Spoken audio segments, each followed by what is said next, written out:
สบายดีจ้าสบายดีพี่น้องสบายดีสุขคนออกมาเล่นเฮือน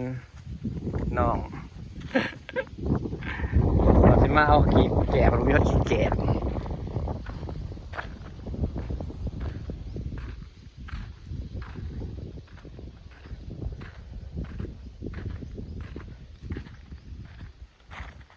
เฮือนเพิ่นงามเด้อบัดเรียเดี๋ยวทรงงามเท่านี้ถอยมันแตกบ่แตกใส่ได้อยู่ฮะ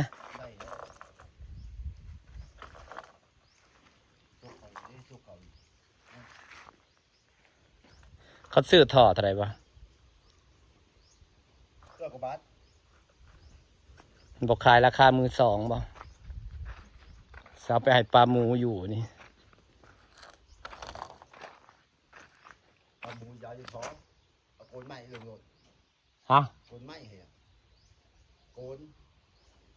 เขาว่าโกนอันนี้มันดีกว่าว่าโกนท่อมันดีคือย่ำเฮาหยกขึ้นนะย่ำเฮาสิจับมันนะมันมีตัวเพื่อยนะมันหมื่นมันหมักเดี๋ยวนี้ได้ปลาหมูหมักเดี๋ยวนี้สาวไปศึกษาเบิ่งนะเขาว่าคันค้อนไม้นะคันมันมีเหลี่ยมหมอกเหลี่ยมไม้นะมันบกเกี่ยงนะคันปลาหมูคันมันปากมันต่ำมันมีแผลอะไรมันเสร็จไอ้มันคันไม่มีแผลมันสิตายหล่นมันสิโซ่แล้วก็สิตายเจ้ายังไงแบบว่าใส่ท่อ PVC ดีที่สุดมันเกี่ยงพอปลามันสิหมุนเขาเต็มเลยเวลาทำยำเฮาย่อขึ้นก็ง่ายครับว่ายำเฮาจับนะมื้อนี้ออกมาดูเฮือนงามจ้าเฮือนน้องทรายเจ้าของมันอยู่กรุงเทพพุ่นน่ะหาเงินอยู่กรุงเทพจนเฮ็ดเฮือนเป็นหลังจนว่าเก่งบ่ได้เว้าหยอกเนาะคันบ่ค่าแต่งเมียมึงตอนนั้นน่ะแล้วเฮือนเฮ้ยได้หลังบักไงเบิดเงินตอนแต่งเมียแต่งแล้วเพราะว่าเลิกเบิดเงินไปเท่าไหร่เนาะเท่าไหร่แสนพวกเขาบักแจ็คมาส่งเฮือนทรงโมเดิร์นทรงนี่แหละงามตัวแอวดอกมาเห็ดอยู่หน้าผมไปได้โอ้สบายน้ำใกล้ๆหนึ่งน้ำผมมีน้ำใส่กัน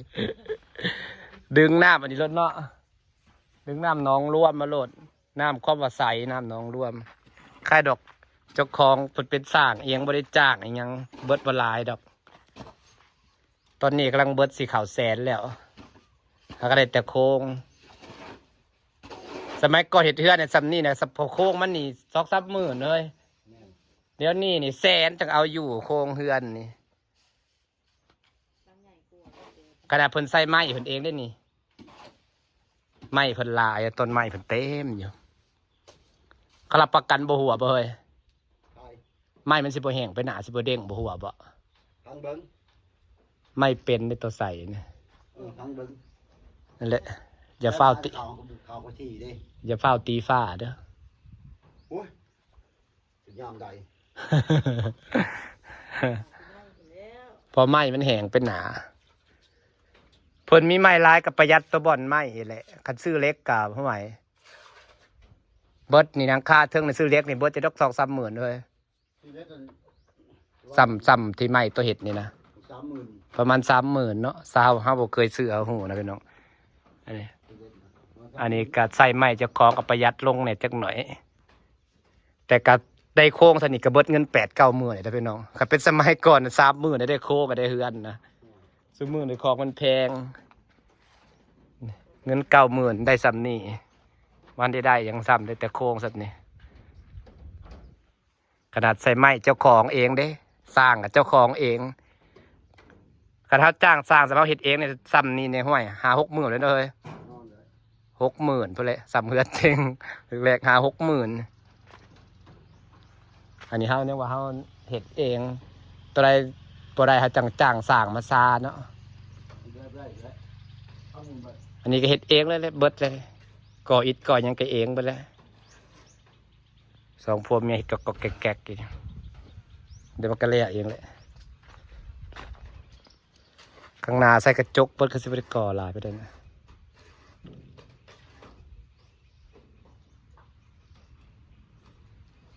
ใส่ปองเอี่ยมอยู่บ่ใส่ปองเอี่ยมอยู่บ่ใส่ปองเอี่ยมกระจกบ่นี่นะไม่ใส่ใส่ฝั่งใด 1 2 3 4ห้อง ขวดมันเป็นประตูกระจกใหญ่อยู่แล้วเนาะ ไปใส่มันนี่ เขาเปิดมันก็ลมโล่งลมพัดโวงๆอยู่แล้ว ตัวนี้ไปใส่ บทซ้ายมันจะงาม เก็บเสียงฮะ บทซ้ายจะงาม นี่ยัง คือบทซ้ายมันจะงาม บ่ แต่อยังมันคืออยู่ เออ ใส่ปิดตายคือเตียงนะกับบริแพงเฮ้ย ตามยาวมันบอกเก็บเสียงเลย กระจกมันก็เก็บเสียงกระหักเขาวันถ้าย่ำแบบแปลแล้วมันสิคืออยู่นะถ้าใกล้แล้วมันเป็นประตูใหญ่เบิด ทำไปก่อน ใส่ปิดตายคือเตกไปเลย ใส่มันเป็นทรงกระจกคือซื่อ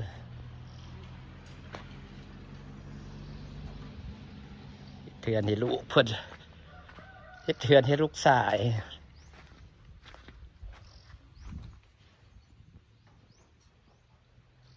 สปาไปกรุงเทพไปฝากเงินมาให้แม่แล้วบ่วะฝากแล้วบอกโอ้ไววายเนาะ สมบูรณ์เงินหน่อยแล้ว เฮ็ดงานยัง อันเทียมหมูเด็ดเดียนให้ อ๋อ ลูกป้า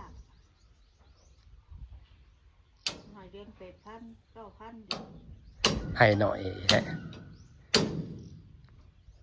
8,000 9,000มันหน่อยโพด แล้วก็หายจากนั้นเนาะเพื่อยเขาเห็นงานอยู่นี่นะภายในได้เดือน1ปลาย ด้วยเดือนเท่าไหร่ ฮะ เดือนเท่าไหร่กันไม่ได้นะ 12,000คันบ่หยุด20,000ให้13,000ว่ะ อ๋อ แล้วก็ได้เดือน1เดือน2กำลังเริ่ม อ๋อ12,000ก็พอเห็ดจุก9,000มันถือโพดค่าครองชีพแพงๆใครดอกกินอยู่น้ำเขาได้เก็บอยู่ดอกลูกอยู่กรุงเทพ4 คนด้วยทำสิใส่เงิน อย่างน้อยฝากพลหาพันต่อเดือนนี่ก็เดือนละ20,000แล้วปันใดเด้ บุหรี่ได้เงินเสียมา มาบ่ได้นะ มาเพิ่นอันนี้แหล้วเนาะเอาเมียเลยเหลือ3แล้วเนาะหมอกกล้องเนี่ยก็เห็ดเฮือนแหละบัดนี้เพ้อพ่อจะได้หยิบเงินเจ้าของพ่อไม่ได้ใส่เฮือนนี่เฮ้ยมาเห็ดลูกแหละบ่แม่นว่าสิทาแต่เงินลูกแล้วบัดนี้อยากให้มันแล้วเด้อยากเห็นในหูในตาน่ะหยิบเงินเจ้าของใส่น้ำเด้คือไอ้พ่อเห็ดเฮือนให้บอกมีนะมีตัวเงินบอกมีเรื่องวัตบะก็หยิบเงินเจ้าของสินะบ่ผัวผากให้ตายโตนะบ่ได้ยังเงินไปใช้บ่ได้เงินไปเห็ดเฮือนให้ลูกเพิ่น นอนแล้วป่าเลย ของเนี้ยแบบว่า โอ้ยสิทาแต่เงินแต่ผู้อยากให้มันแล้วเพราะอยากให้มันแล้วหันนะผู้อยากให้มันแล้วแหละโจกใส่กูเห็ดก่อนแล้วจะเอาเงินมาใส่หนีกู ยามใดบัดนี้ติอย่าเรียนแล้วผู้เห็ดอยากให้มันแล้วเห็ดอยากให้มันต่อเนื่องได้ให้ทาเงินนี่ห่วยถ้าเบิ่งก็ปัดขึ้นเป็นโกงเงินโอ้ยผู้อยากให้มันแล้วไว้เดี๋ยวก็สิได้แย่งไงจกเงินเจ้าของแล้วออกก่อนนะ เพราะเล็กเพราะเครื่องนี่ล่ะ เออ แม่เจ้าเงินใส่โอ้ยเงินนอกได้ใส่ว่ะ เออ เป็นหนี้เขาเลยเนาะว่า